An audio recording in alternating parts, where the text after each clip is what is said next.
everyone for attending this science session at the World Science Forum.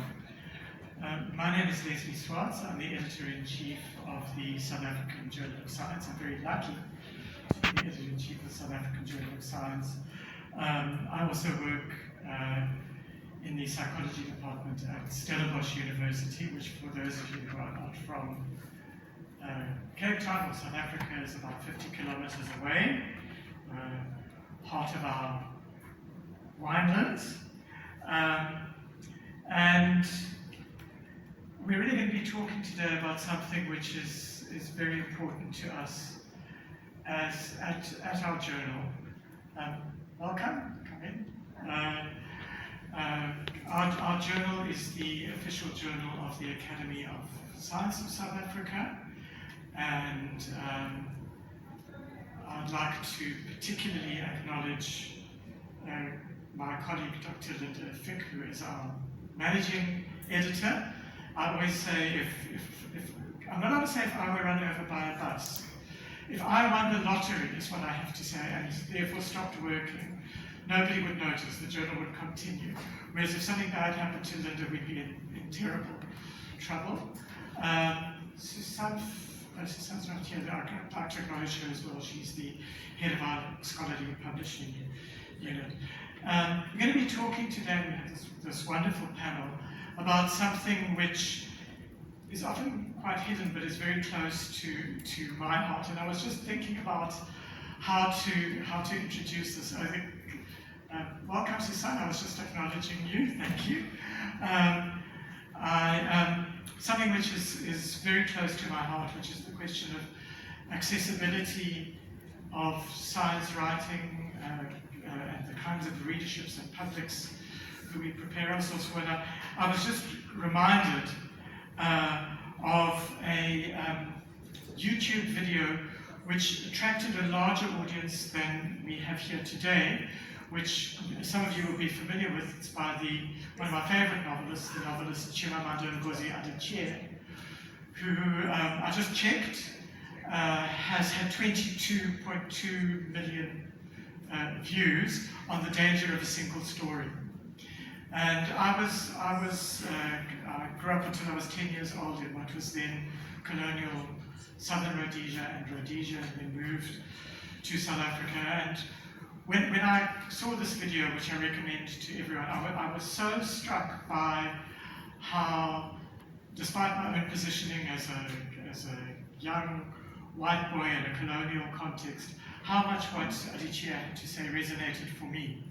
I would write stories about the vicar coming to tea and the boarding school fun that we had, which was also based on my reading of Enid Blyton. I had no idea what a vicar was, coming from a Jewish family, and we certainly didn't have any vicars coming to tea, but I was trained that in order to write, I had to be somebody other than who I was. And that goes to content, and I think Adichie talks about that very well. But it goes to how many of us, I think, were trained as science communicators, unfortunately.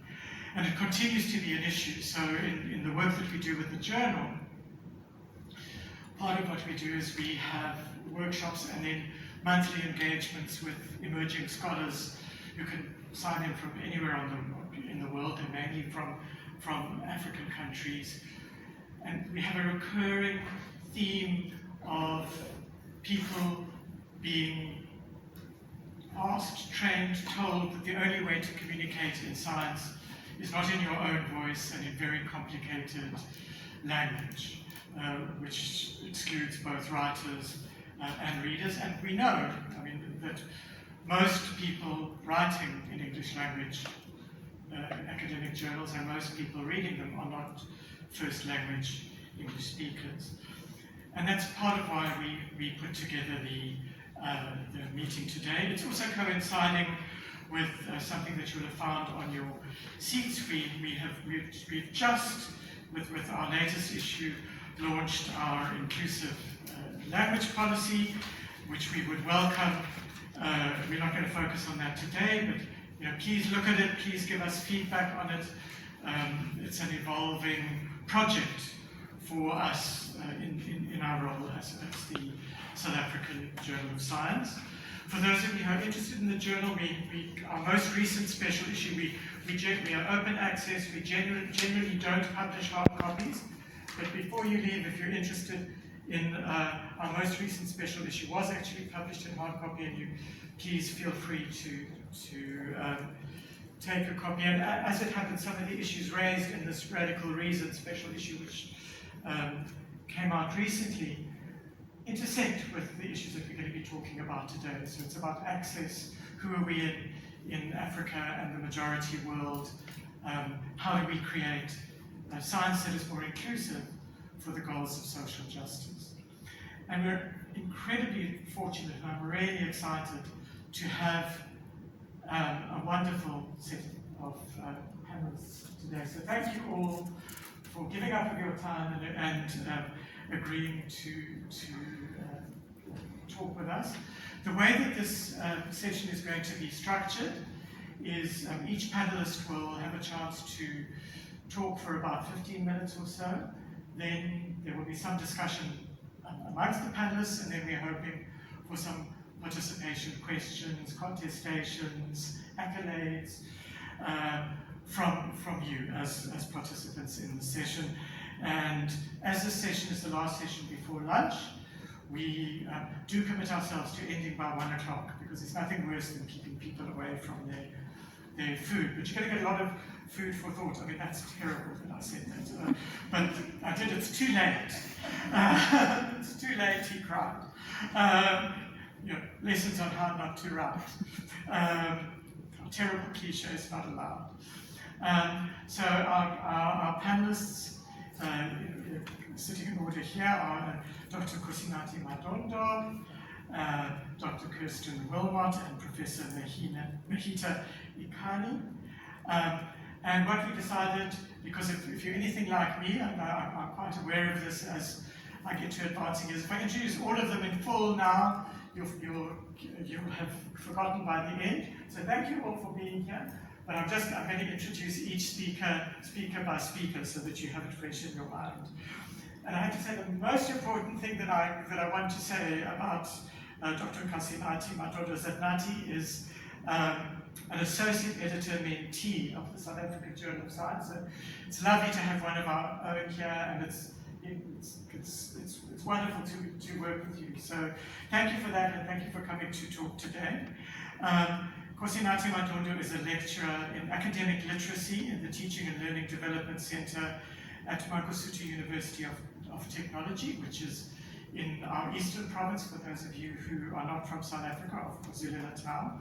His job there is to support students' academic literacy needs in order to enable them to succeed. He was previously a language specialist in the Science Extended Program Studies at Rhodes University, which is where Kirstin is working at the moment. And his role there was to enable learning to know how and why language is used in the way it is used in the discipline of science. His Master of Education in English Language and Media Studies was from the University of KwaZulu-Natal, and his PhD is from Rhodes University. And this work on language is part of his ongoing interest in community engagement and development. Nati will be talking and sharing his ideas with us for about 15 minutes. So thank you very much, Nati, and over to you.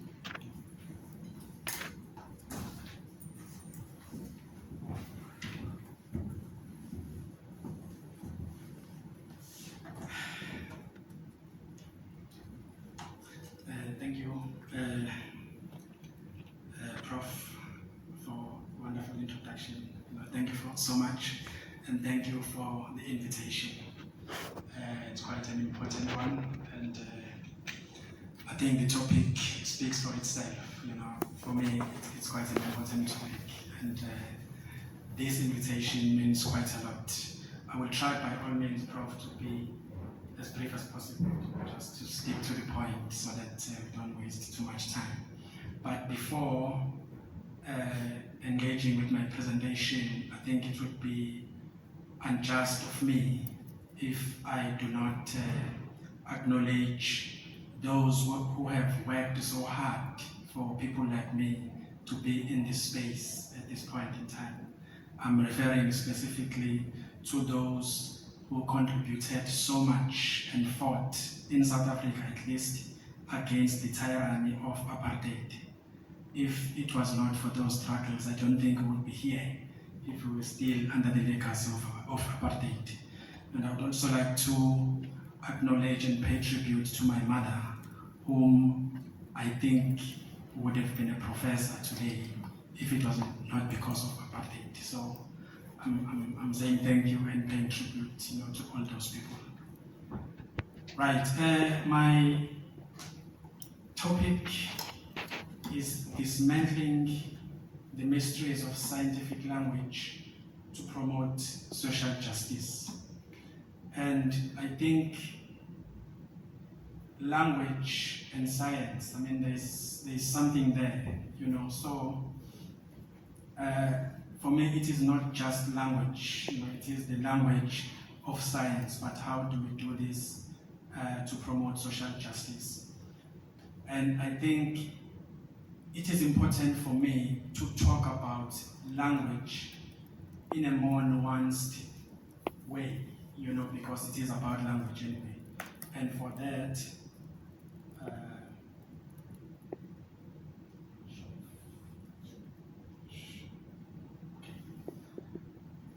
is the content which I'm not going to engage with it.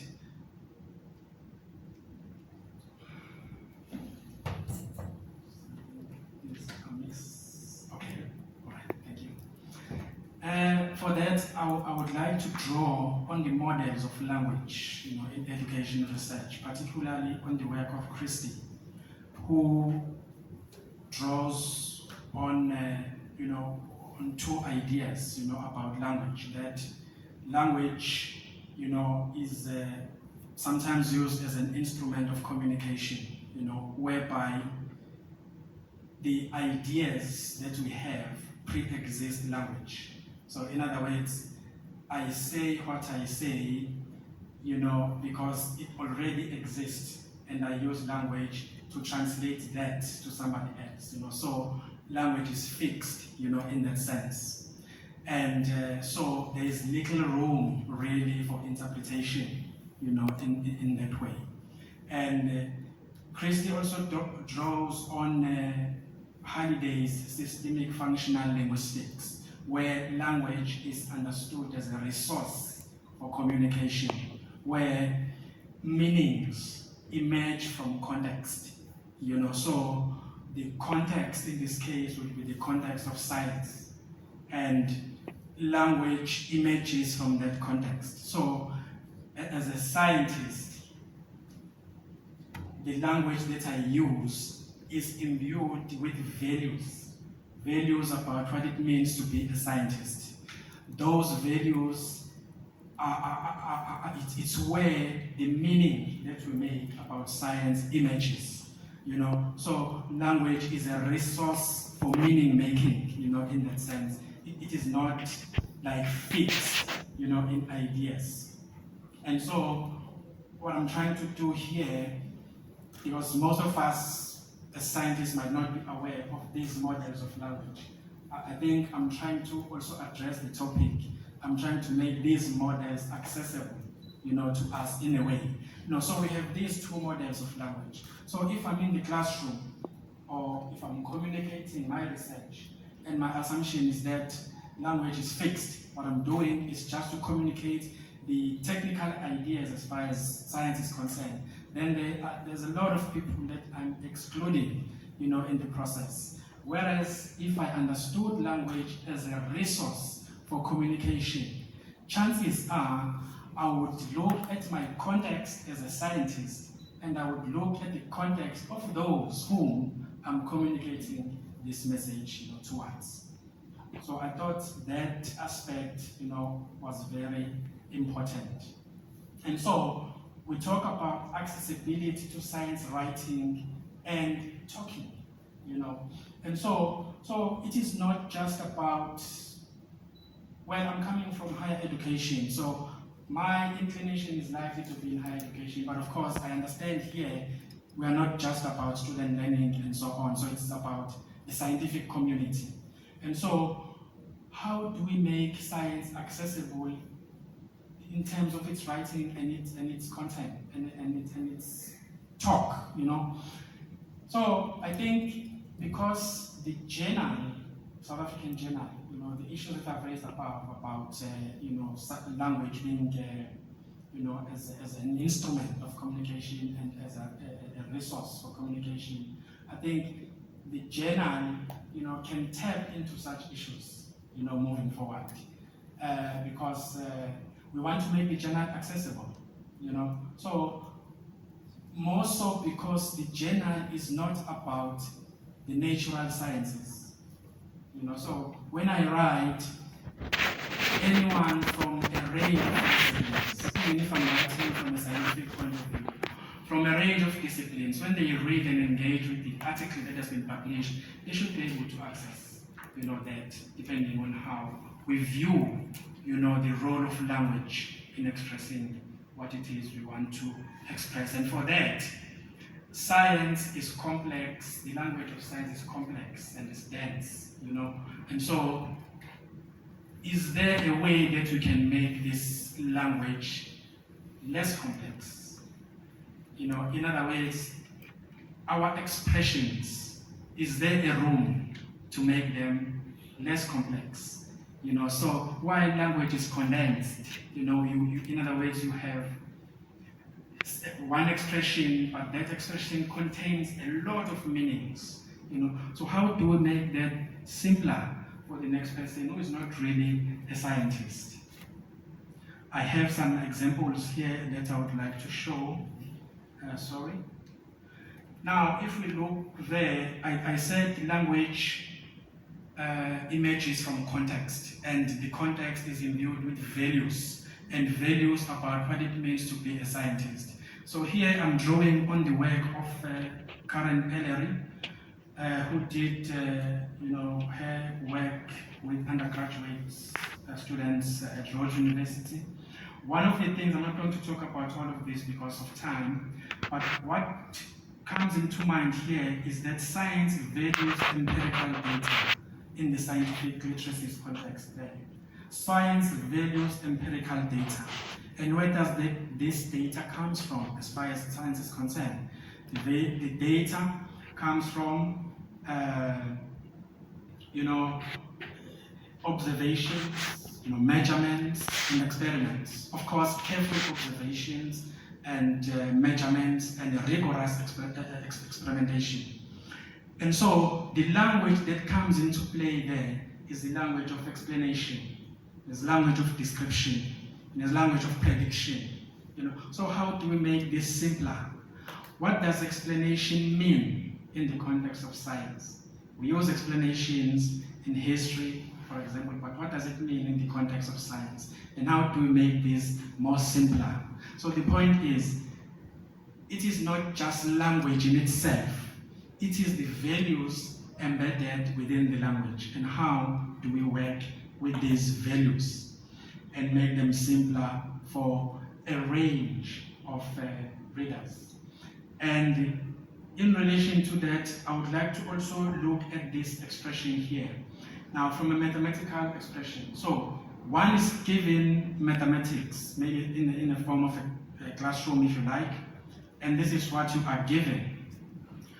For many, this is detached from their context, you know, and for example, given the expression x squared plus 2x, then factorize, you know. So it is very much detached.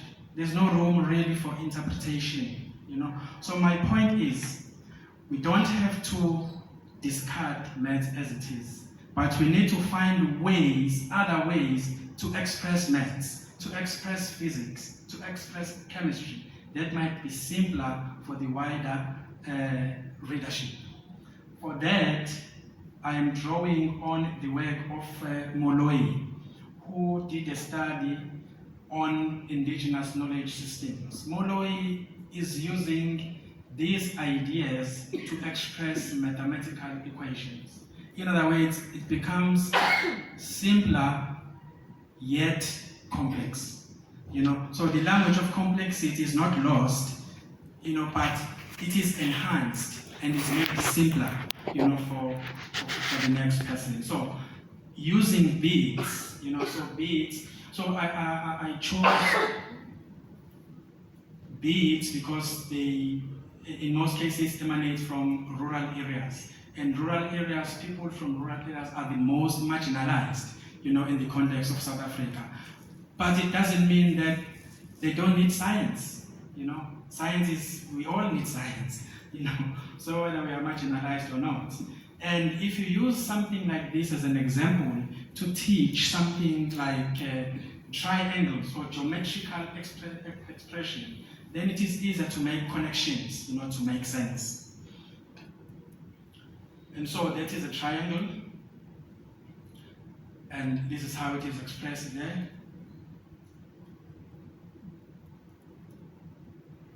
And this is how it is expressed pictorially. So, but from the work of the beads, then you can create it. So, students, if they work with this, they associate with it better. It might be context dependent, but we can use this and contextualize it to context independent, workings. And of course, 4 squared plus 4. Pictorially, it makes sense as opposed to just numbers, that really don't mean something to me. And of course, it is expressed in an equation form now, in that sense. So, for me, then, it is possible to really dismantle scientific language in its complexity and make it more simpler. I think it is possible.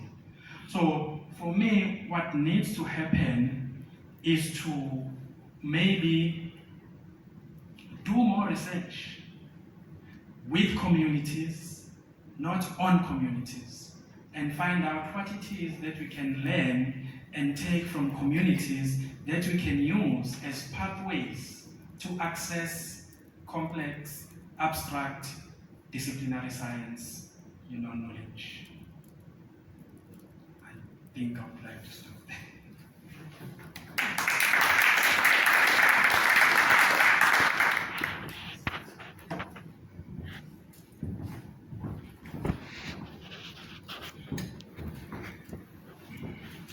Thank you. What a great start, and there's going to be lots to discuss, I can see in the discussion. Thank you very much, Nati. That was great, and thank you for just looking at the other hand as being so good about time. I didn't have to wave pieces of paper at you, so I'm just mentioning. Packed a lot of beads into a very small space, so thank you very much indeed. And I'm sure people will have a lot of interest in engaging with you. So moving on to our next panelist is Dr. Kirstin Wilmot. She is a senior lecturer and coordinator of the Higher Education Studies doctoral program at Rhodes University in Madondo, which is in the Eastern Cape province of South Africa. We were just mentioning it was has the coldest winters. They have a festival in Madondo, arts festival every winter. It's the coldest I've ever been in my life. I think it's been in Madondo, but very warm-hearted people, I have to say. Kirstin is one of them. She combines her background and love of linguistics with higher education studies, and her work is on academic literacies. Currently, she's focusing on doctoral education, which is a very important priority in our science context in South Africa. She has a particular interest in developing theoretical tools for analyzing and understanding knowledge-building practices. Like Nati, Kirstin has a strong social justice agenda. She seeks to make explicit the often tacit disciplinary literacy practices that act as gatekeepers to becoming a member of a discipline. She's also an associate member of the LCT Center for Knowledge Building. So over to you, Kirstin. Thank you.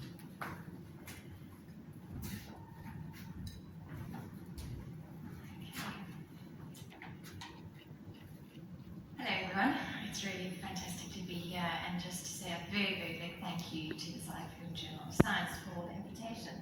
It's really, just wonderful. Thank you all for coming.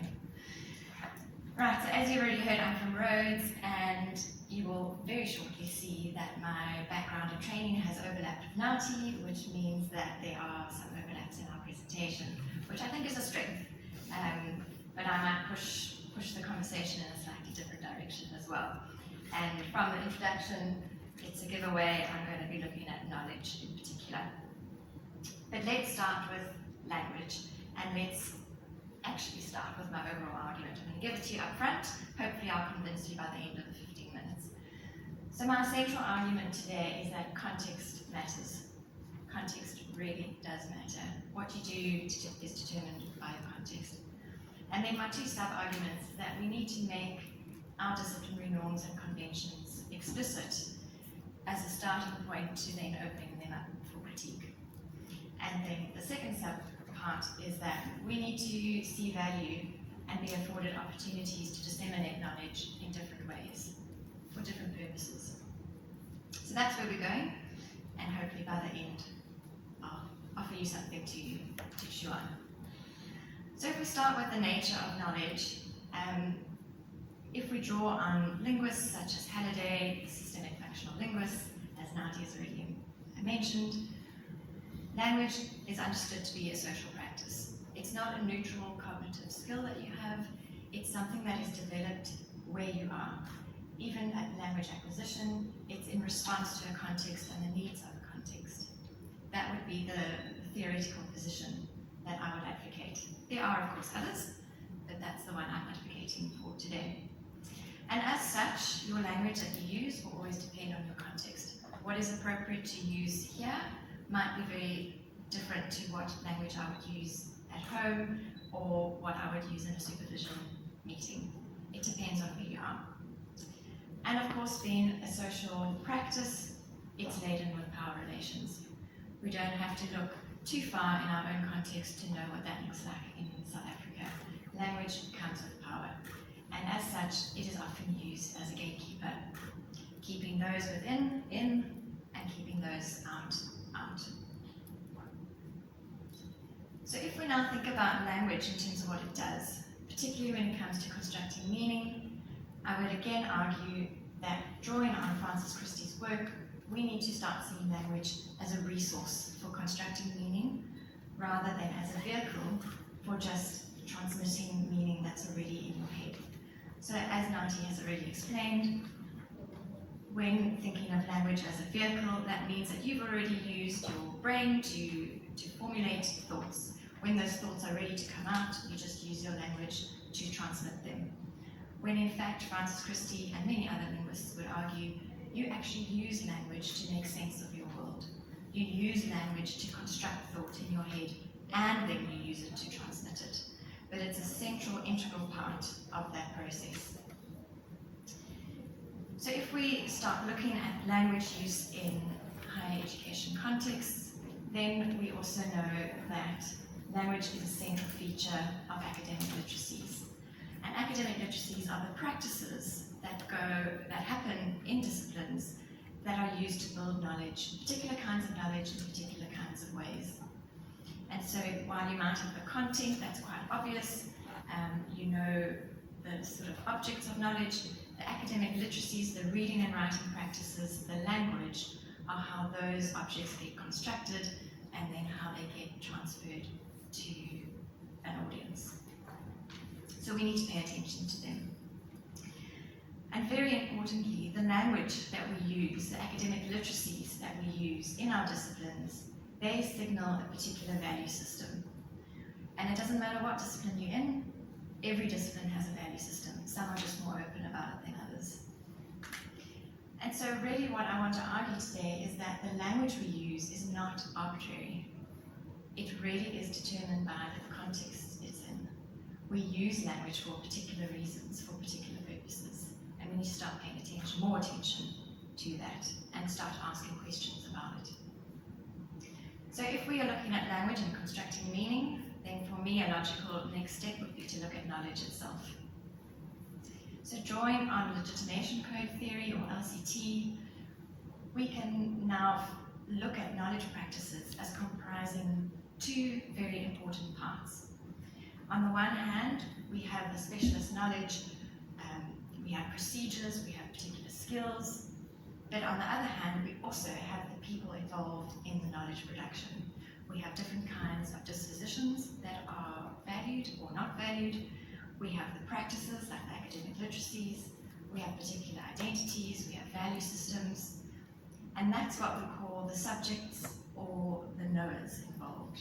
So on the one hand, we have the objects and the knowledge, and on the other, we have the subjects or the knowers. And every bit of knowledge has both elements. The thing that distinguishes different disciplines from one another is how much you foreground one over the other.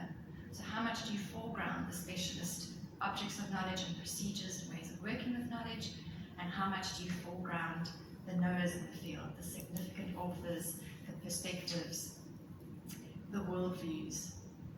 And I'm going to give you a quick example, and it's a very broad brushstrokes, very broad example, but hopefully it will help you see the difference. So if we have a look first at the natural sciences. Natural sciences, they are typically foregrounding objects and specialist procedures. If you think of the scientific method, the way knowledge claims are made in the natural sciences, it's all about following a particular sequence, being highly trained to do that work, and generating claims based on your interactions with that knowledge in particular ways. And because of that nature of the knowledge, there's broad agreement on what counts as legitimate objects of knowledge and legitimate ways of working with knowledge and procedures involved. If we draw a bit of Bernstein here, he would argue that we're working in a hierarchical knowledge structure. So if you imagine a triangle, you've got a foundation of knowledge at the base that's broadly agreed on, or the principles are broadly agreed on what counts, what's valued, and the discipline builds on that. There's broad agreement in how you will put knowledge in that discipline. But there are also social relations ongoing. There are people involved, there are values involved, there are dispositions involved, but so often they are not only downplayed, but they're actually hidden. Because the natural sciences, the principles rest on this objective notion. So they don't really want to know who the scientist really was, they want the outputs. And that's where things like the use of I comes into it and into the writing. It's not about the person, it's about the knowledge and the procedures. And I've included this wonderful quote from Blackley and Aldendorf that says, knower blindness. So this is the sort of the unwillingness to look at the personal side of this knowledge creation is not just an accident of the system, it is actively endorsed. Because that it threatens the principles of building knowledge in particular ways. On the other extreme, we've got the humanities. In the humanities, we are seeing typically foreground cultivated ways of knowing, ways of interacting with knowledge, rather than specialist objects and specialist procedures. Would be arguing for a particular kind of viewpoint. You would be wanting your students to engage with particular kinds of authors. When you see research, there's a lot of axiology going on, who you align with, who you don't align with, that sort of thing.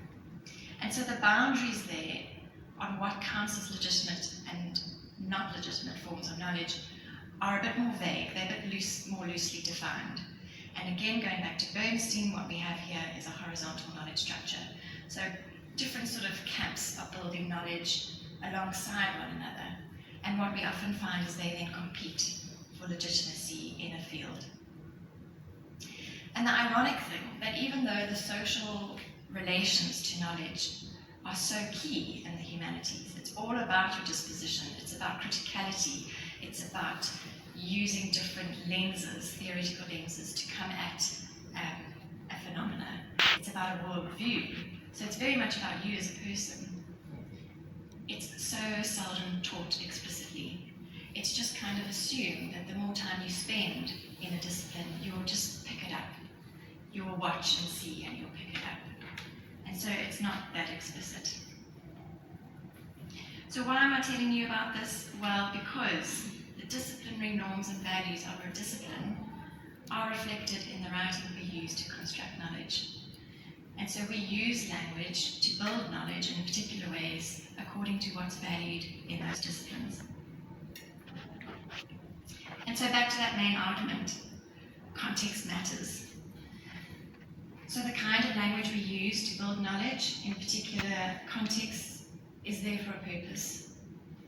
And so if, for example, in the natural sciences, if accuracy is really important, reproducibility, cross-cultural communication, validity, if those principles are important, it kind of makes sense then that the language would be used in a particular way to include scientific names so that you are very, very careful about what you are talking about. That perhaps symbols and formulas are necessary in order to move across language groups. Again, in the humanities, if the argument is really important and there's persuasion, if you need to persuade your writer about a particular viewpoint as being more appropriate than another, if it's about ideological positions, if it's about your lexical choice is really important, then the language follows to do those sorts of things. And so again, I say language is not arbitrary, it is bound by, shaped by, and in turn shapes disciplines and disciplinary knowledge. So that's kind of an understanding of what's going on. I'm not for a second saying that's the way it should be, but that's kind of how it is and why it is. And I don't think we pay enough attention to that as a first step. So then I move on, that we need to make these explicit. Because they function this way, whether we like it or not, that's how they are. So we need to understand really carefully what is going on here.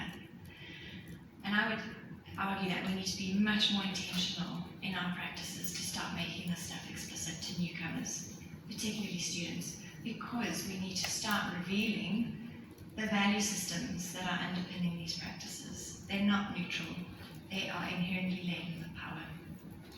We need to start revealing through the language that we use what kinds of knowledge and what kinds of knowers are we legitimating in our disciplines, and is that appropriate for where we are right now? And whose interests are being served by those particular kinds of knowledge and knowers? Or is it time to start thinking about change? And we really need to think hard about, are we using really dense and complicated language in the service of building knowledge because it needs it? Or are we using really dense and complicated language because we are gatekeeping? And I think both are happening. And then as a sort of final argument in terms of this sub-argument is that we need to understand first what's going on so that we can then open it to critique. I think it's far more useful to get a very good understanding of the lay of the land and then to say, right, our interests are not being served. We need to do something about this, and this is how we're going to go at it. So I think that base understanding is really important. And then finally, we need better forms of dissemination. I think the COVID-19 pandemic has shown us very, very explicitly that we need people to come together to solve problems. We need to be solving wicked problems, we need to be raising awareness in different ways, in different contexts. And we need to be communicating good science, and we need to be raising awareness of bad science. And we need to be working across disciplines. But in order to do that, we need to understand one another. And so I think a lot of this is about understanding context. It's about understanding your audience, and that brings in the sociality of knowledge, about knowing that you need to, as you move context, so does your language and the way that you express knowledge.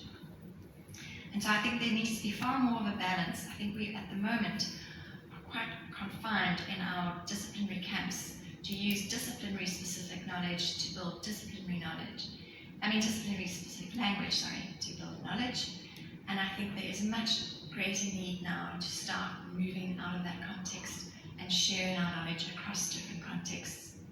But the bottom line is, we need opportunities to practice. This stuff is not common sense. If it is common sense, something's gone wrong and something's been lost, I would argue.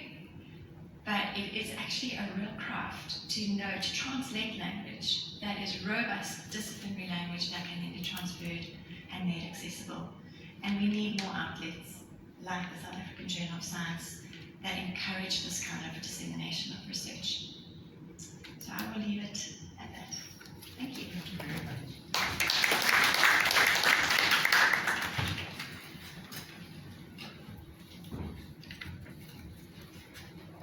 Thanks very much, Kirstin.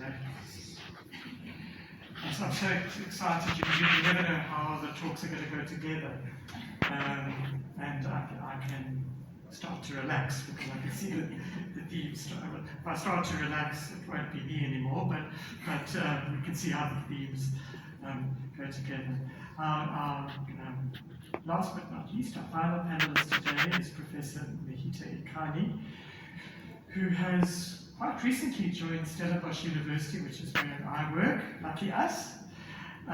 She's come down to the Western Cape from the north, the economic heartland of the country, to take up the South African Research Chair in Science Communication at Stellenbosch University. For those of you who are not South African, these are highly prestigious research chairs which are funded by our National Department of Science and Innovation, which are designed specifically to recognize excellence and to grow new thinking and development across the academy. So in her role as the South African Research Chair in Science Communication, she's leading a research agenda which has been summarized as science communication for social justice. As you can see, all of our panelists were carefully chosen for this meeting. She holds a PhD in Media and Communications from the London School of Economics and Political Science. She's currently Deputy President of the South African Communications Association.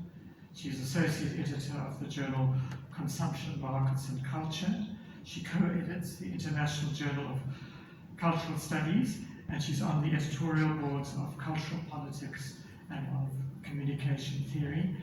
And she regularly reviews for several other journals. So she's quite a busy person.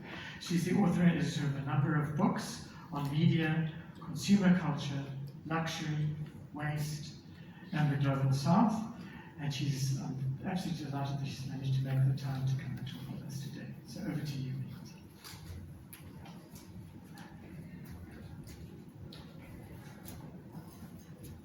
Good morning, everyone, and thank you so much for that very kind introduction.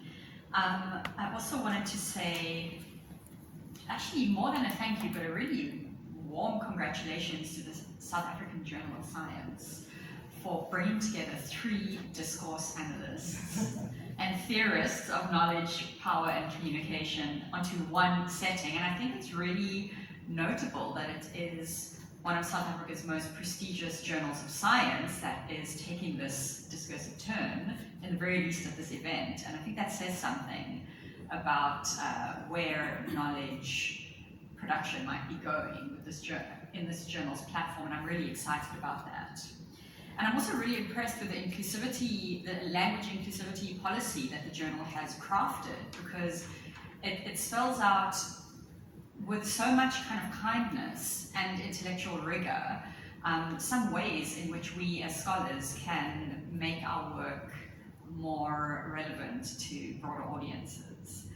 So I'm really happy to be here. I meant to press start on my stopwatch, so that I don't. Are you going to do that? Yeah, I'll be your stopwatch. Okay. And also, please excuse my rainbow slides. It's been quite a long year, and I just needed a bit of, sparkle. So there you go, rainbow slides. So what I was going to do today was tell you a little bit about the work of the chair, which I've only just been doing for the past year. I'm a replacement chair. But really what we are trying to do through this very generous funding and this trust that has been placed in us by not only the National Research Foundation, but I think all of the citizens of this country and whose taxpayer money funds these important chairs, that this trust has been placed in us to invent and create and explore research projects that help us to make a case, both theoretically and practically, for how media and communications research can help to connect science and society. So to do that, our focus is really on thinking about social justice issues to which scientific evidence and scientific research is central, and then doing research on how communications and media platforms, technologies, practices, and theories can help to connect the dots of those two domains. So that's really the broad brushstroke of the research agenda of the chair and how we're planning to do it. And we're doing it through these 4 thematic areas. And I'll tell you a little bit more about the first theme later on today, but we're particularly interested in thinking widely, broadly, deeply, and multimodally about communication and how it operates. Thinking about various forms of communications practice, and thinking about the role of creativity in communications. And so through this kind of work package, I know it's very technical language, but through this theme, we're inventing action research projects where we are actively creating new creative communications practices or platforms that can help to connect scientists with society in multiple ways, in interdisciplinary ways, and in creative ways. So that's the kind of best practice part of our work. So we are actively trying to create tools and opportunities for scientists to communicate, not necessarily better, so I don't like that language of better or worse, but in non-linear ways, right? And then we've got 3 other work packages where we are exploring different themes and where we're doing communications projects on different themes. One to do with climate and the environment, the other to do with health and happiness, and the third to do with equity and inequality. And so all 3 of these kind of thematic areas in which we're doing these issues-driven communications research projects, I think are all very obviously linked to what it means to live a better life and how we as scholars and how we as scientists can help to make the world a better place. And I guess that's my first message for you today, is that I think if we're thinking about accessibility of language and accessibility of our research and the knowledge that we are producing, we always need to be able to explain the why of our work. The finer details of the language and the discourse that we use is of course important, but if the bigger message of how the research matters and why we're doing it and how it can help others to have better lives, I think if that comes first, that's kind of the heart of the matter. That's the heart of the accessible communication and the accessible language and the accessible research. So all of our projects and topics are listed there on our website, which is imidibaniso.co.za, and imidibaniso is a isiXhosa word for interfaces or exchanges. So that kind of gives you a little more insight into how we see communications playing a role at the interface between scientific research and society. You can also follow us on all the socials. Of course, we have to have Whoopi Goldberg in a fabulous outfit with lots of glitter and presents, because we want you to follow us wherever we may go, so don't be shy. And that's my email address, and if anyone wants to get in touch, that's how you can get hold of me. Okay, so I wanted to go. I'm actually really so happy that I got to speak last, because I think my colleagues have mapped out already a really beautiful theoretical framework for us about knowledge and power, and that was what I wanted to talk to you about a little bit more today. And mostly we'll be raising just a couple of philosophical questions, I guess, because whether scientists like it or not, whatever your discipline, whether it's hard physics or more in the interpretive hermeneutic side of humanities, really communication is at the core of everything that we do. We can't actually do our work, we can't do our research without communicating. Communicating requires language, but it also requires, I think, the need to take a little bit of a step back and to actually stop and ask ourselves, what is communication then? How does it function? How does it work? And that, I believe, will allow us to be able to do it better by reflecting on it. So, coming back to discourse and knowledge and power, I know this may be controversial to some scientists, but I think it is important to recognize that all scientific knowledge is constructed through relationships of power. And in fact, knowledge itself is an expression of power. It's always embedded in social contexts. And as we heard from Kirstin, right, that disciplinary knowledge itself is also formed and accumulates over time through various practices of communication, through various choices of language, through different ways in which certain forms of jargon, certain ways of talking become normalized and become concretized within disciplinary tradition, right? So every science with a capital S was created as a science and turned into a science through the actual everyday social practices of those who do science, right? So making the argument that all forms of science are social constructs, and therefore they can also be deconstructed if they're not necessarily serving society as fairly or as well as they should. And I think this quote from Foucault's The Archaeology of Knowledge pretty much sums that up. And I'm really glad I got the chance to put a Foucault quote up at the World Science Forum. But there might be another one later. So I mean, you can read that for yourself. But this is, as he writes there, it's about a politics of truth, right? So what counts as true, what doesn't, what forms of evidence are mobilized in which disciplinary traditions and for what purpose, right? Who is included and excluded from those practices of gathering evidence. I've got a whole, I actually have all these notes which I'll spare you from, and I'd rather just, kind of freestyle it. But what I'm raising here are questions that I think scientists who, whether they like it or not, are communicators, and I believe have to recognize themselves as that, should be asking themselves in terms of what is taken for granted and what is not taken for granted in their own ways of creating and producing knowledge. And further, I believe that scientists should be thinking about what forms of evidence they are deploying for which political purposes. And I don't mean politics with a big P in terms of party politics, I mean politics in terms of relations of power and opportunities for equity and inequity, and how those forms of evidence may be deployed either to make things more fair and better for more of us human beings, or whether they are used to reinforce unjust practices and structures of social interaction.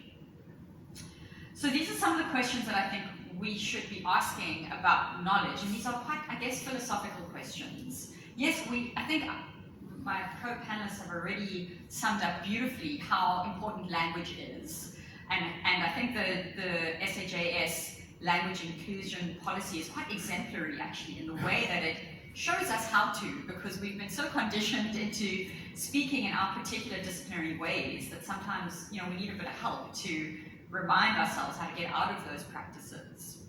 But we also need to be thinking about what language it is. Are we talking specifically and only about verbal language, written language? Are we talking only about textuality? And I think there are other forms of language and communication that are very promising for science communication in general. I'm thinking of the visual, I'm thinking of the oral, I'm thinking of, there are multiple modes, right, of making resources that we can be drawing on to communicate our thinking and our knowledge. So we should also be thinking about what forms of communication we can use. Is it always just about writing, or writing in a particular way? Or what other modalities are available to us in sharing our findings, in presenting our evidence, in having discussions and dialogues with our fellow human beings about what it is that we're thinking, doing, and seeing. Sorry about the typo there. That's meant to say, is communication a linear process? And I actually toned this down a little bit, because when I first presented some of these ideas to our doctoral and postdoc students at a workshop the other day. I had a big slide that said we need to explode linearity, and I thought, no, it's not the time to be dropping too many bombs. Let's get things peaceful before the end of the year. But this idea that communication is linear, I think is really problematic. You know, communication is not just a thing that goes from person A to person B. It's not a mode of delivery. It is a complex, multiple, multi-directional process that crosses space and time and an infinite possible number of actors who could participate in it. So if we hold on to this idea that communication is me delivering a piece of information to you, then we're never going to progress, because what we actually need to be thinking of is the ways in which communication is multiple, and it is not just about speaking, it's also about listening, and it's also about reading all sorts of non-verbal cues that are not necessarily always available.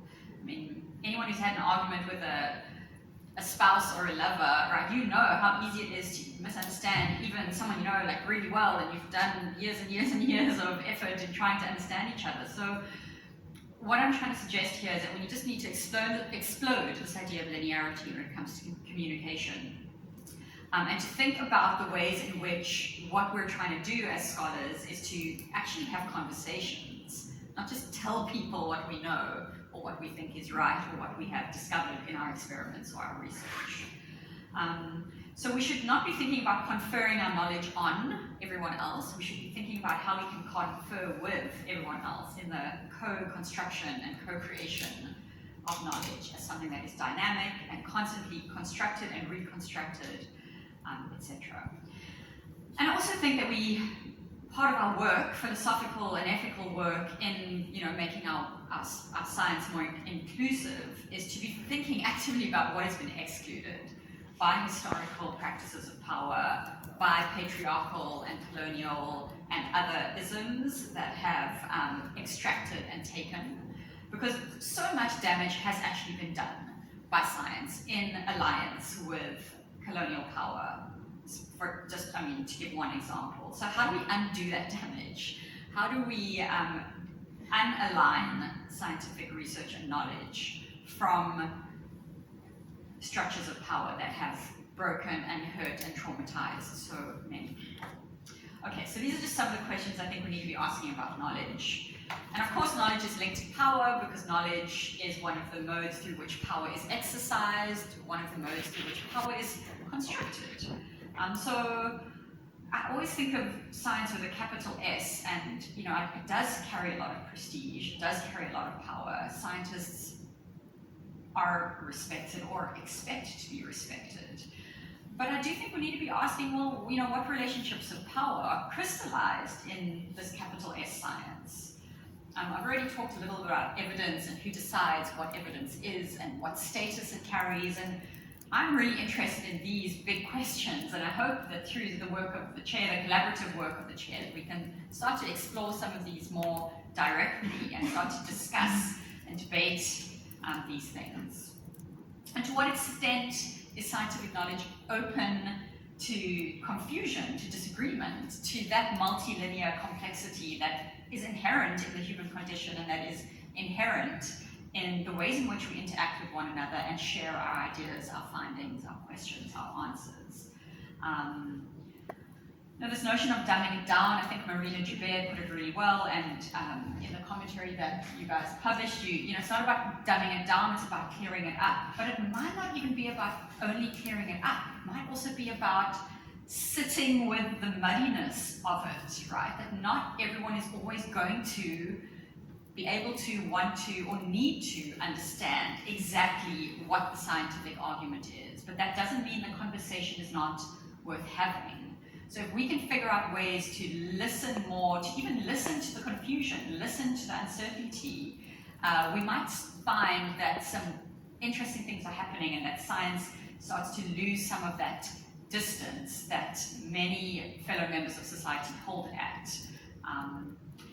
So we need new forms of collaboration, we need new ways of listening, and of course we need to decolonize everything, but specifically science communication.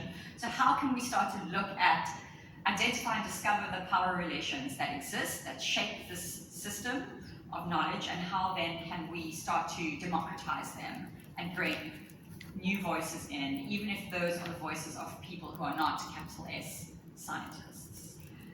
So I think this is another quote from Foucault, just because it is always fun. So it's about thinking about where we fit in as scientists into bigger philosophies and structures of knowledge and power. This is from the Power Knowledge collection. Sorry, I think that quote at the bottom, the citation at the bottom is wrong.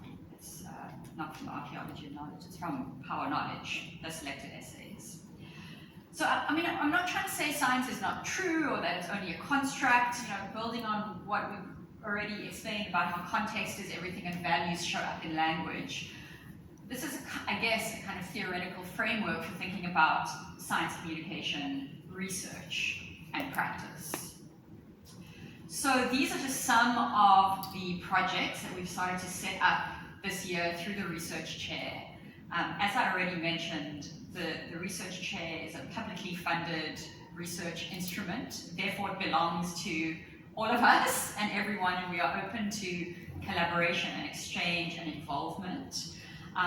These are some of the more practical, more prosaic things that we're doing where we can start to put into practice some of the ideas that I've just shared and explore some of the questions about knowledge and power in relation to science communication and accessible language. So we're going to start hosting an annual boot camp in February, and we hope to have it every February, where we offer some inspiration and media hacks for scientists. So you can sign up to our mailing list if you want to know more. And what we want to do there is to invite scientists to think differently about communications, to hear from communications experts, whatever their discipline might be, whether they are comedians or clowns or deaf doulas or brilliant journalists. They can say, look, this is how we do communication, and see what inspiration might arise. We're also going to be setting up a couple of dialogue series and seminar series, some of them more practical, looking at media futures and how those link to science communication, information, disinformation, some more theoretical, where we try to engage more deeply with some of the big questions that I outlined. We're also setting up a platform called Humusha. Humusha is the isiZulu term for interpret or translate. And Humusha is going to be a platform to bring together visual creatives and scientists. So scientists who want to experiment more with visual communication but aren't sure where to start can go to Humusha, not only to get some advice, but also to find a collaborator, whether it's an animator or an illustrator or a sculptor or someone who creates visual work, and they can work together and figure out how to say what they want to say or share what they want to share or start the conversations that they want to start. We also have a creative writing engagement where once a year we bring a bunch of creative writers together with a specially chosen scientist, and they listen and learn, and then they write stuff, and we produce an anthology out of that each year. And this is a much more experimental process to see what happens when poets get together with someone who analyzes things under a microscope or through a telescope in deep space or in a computer lab of some sort. We also have started a podcast called The Academic Citizen, and we are very open to collaboration and to working with colleagues to create special podcasts for specific research projects. And these are just some of the practical creative communications projects we are setting up, and we are absolutely open to collaboration on these or any of the other issues-driven projects that we have listed on our website. So I'll finish there. I think I've said everything I've prepared, so thank you.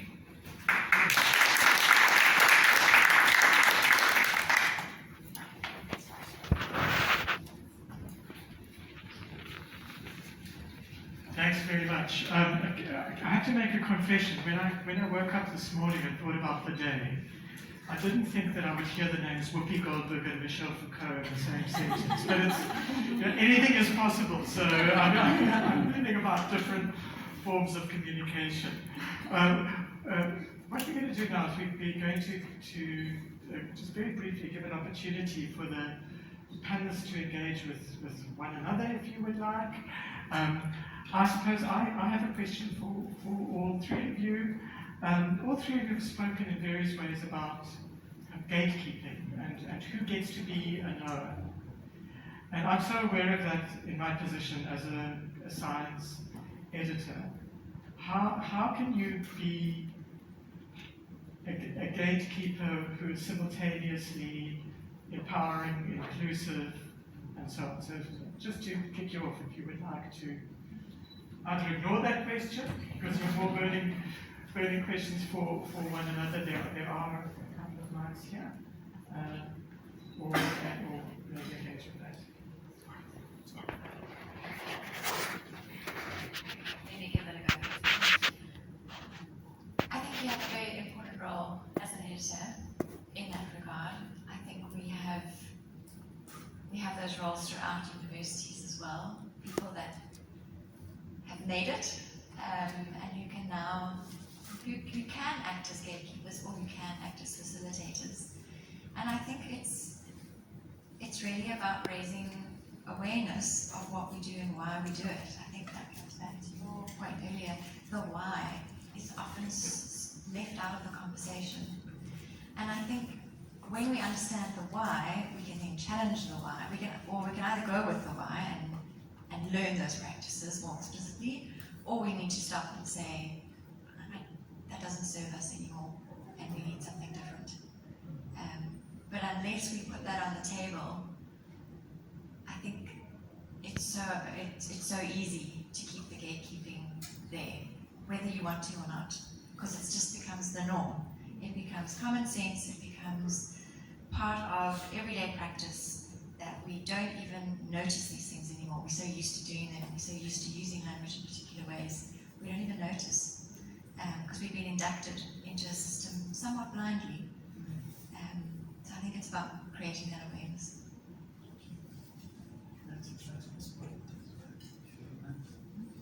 I think I would also go back to the point that I think we've already raised this point before when we were having a conversation in Mehita, that it also about, so as an editor, you can't be a gatekeeper if you are not aware of, because you receive articles from a range of disciplines, so if there is a language or an argument from a particular discipline that does not make really sense to you from your positionality, and it makes sense to that discipline, so it's about you being, I don't know if brave enough would be the right way to be vulnerable, to say, can I ask this next person to look at this and see if the argument is valid here or not. So let's open the space to work collaborate.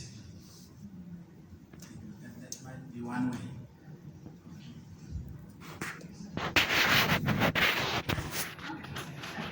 We can share.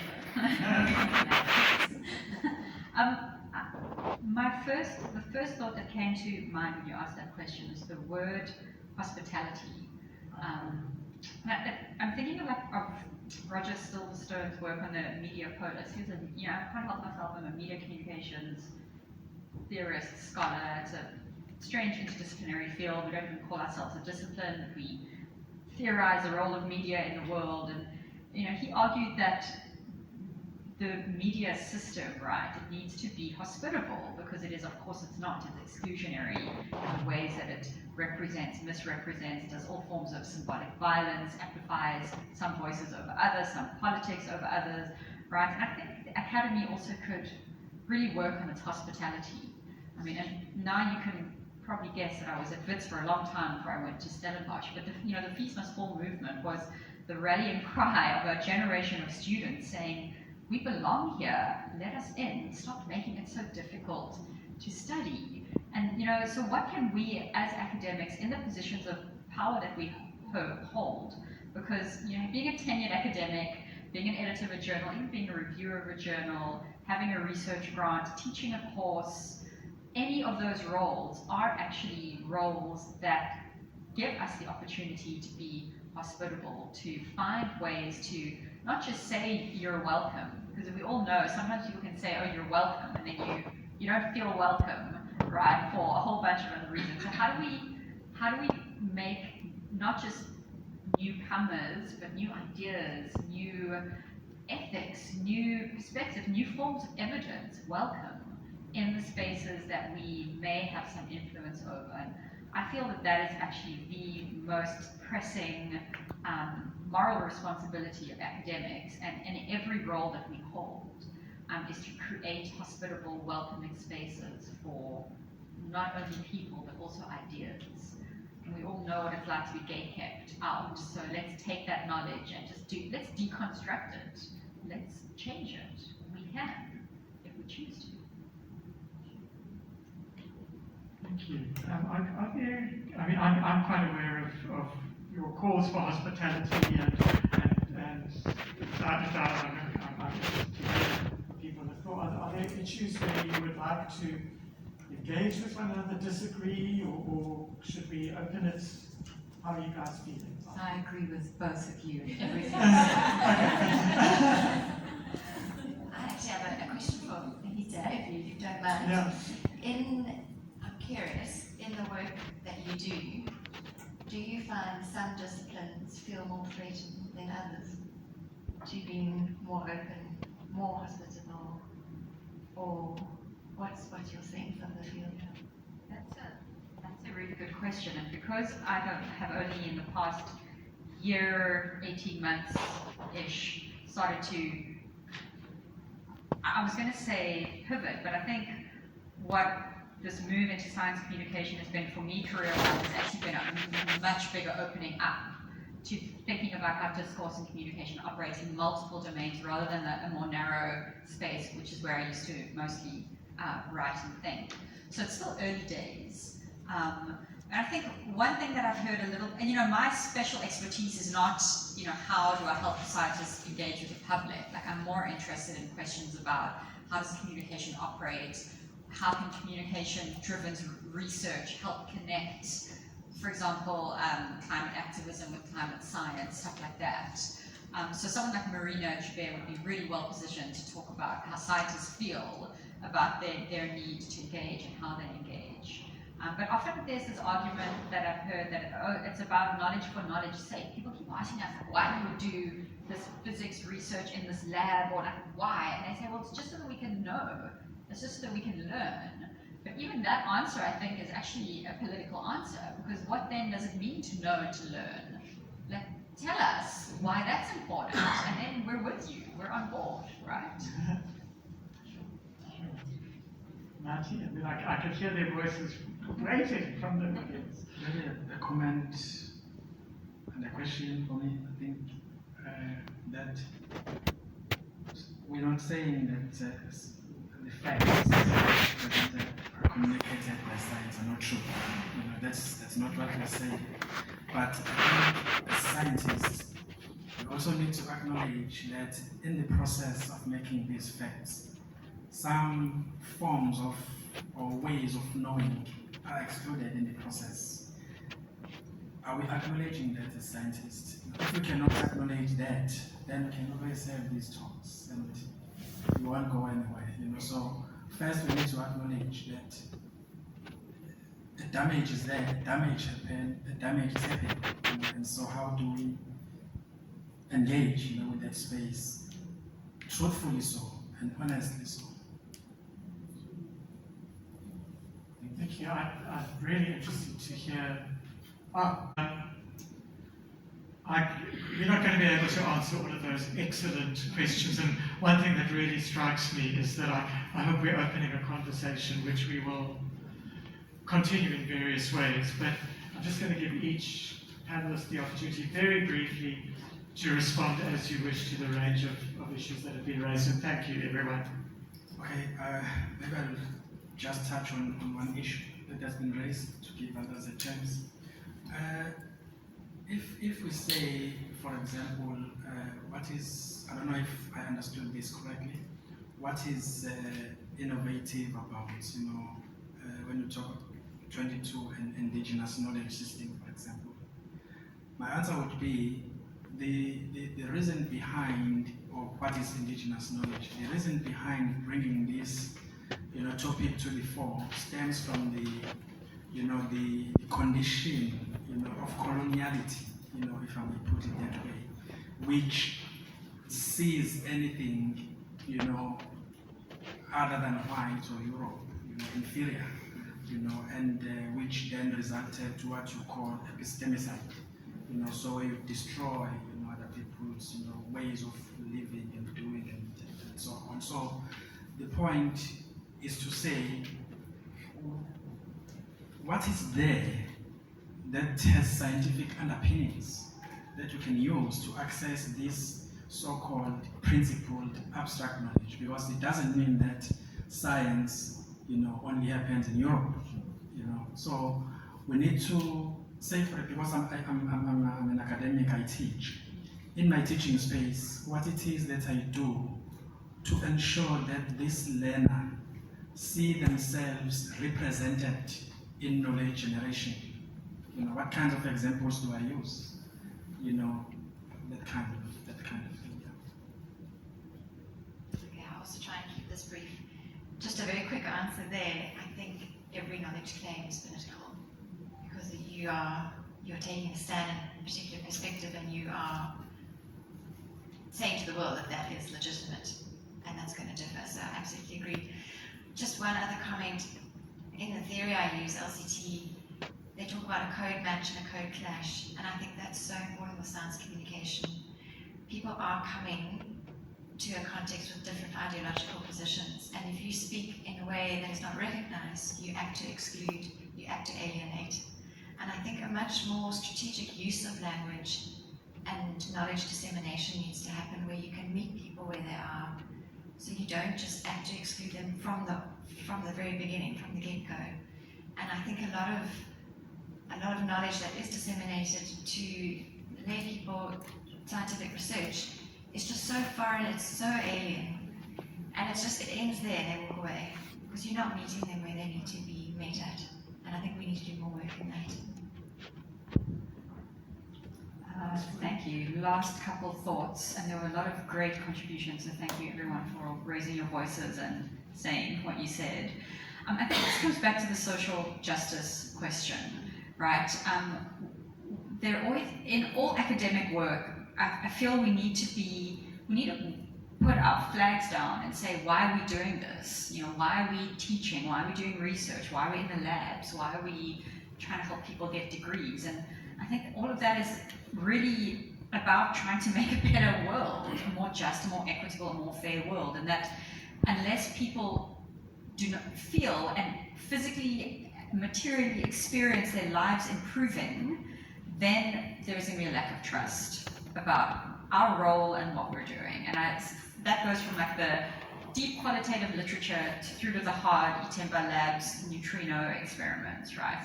So I think, and this leads to my last point, is that if we're thinking about science communication as a practice and how do we get people to understand what the science is, I don't think that's the question we should be asking. I think we should be focusing on the why rather than the what. We're not all always going to understand every bit of science. We're all different, our brains work differently, we don't need to, but we do need to know why. Why is it being done, and why does it matter? To me, to my kids, to my gogo, to everyone in my community, to my country, to the world, right? So, I mean, if there's a takeaway that I can offer, it's how can you gear your communicative work to, like I said earlier, to like leading with the heart. Why is this being done, rather than what's being done, and how can we get you to understand it? I'm well aware of all the hands and the hearts and we could be here forever, and I mean, they're big questions. We have failed in terms of communicating climate change. There are a whole range of kind of issues here. But I think one of the best ways to end a session like this is by embracing what I think you call vulnerability and I might call discomfort. So if you're discomforted and there are lots more questions, then we can engage more. And I think part of what all of our panelists were saying is that this isn't a closed system where we're all going to feel comfortable and that we've tied it all up. These are things that we need to engage together. So the calls to work together, thank you for those. Let's keep thinking about these complicated issues, and thank you all very much for your lively participation. And let's have more questions and more discomfort, and let's keep asking why. Thank you very much, everybody.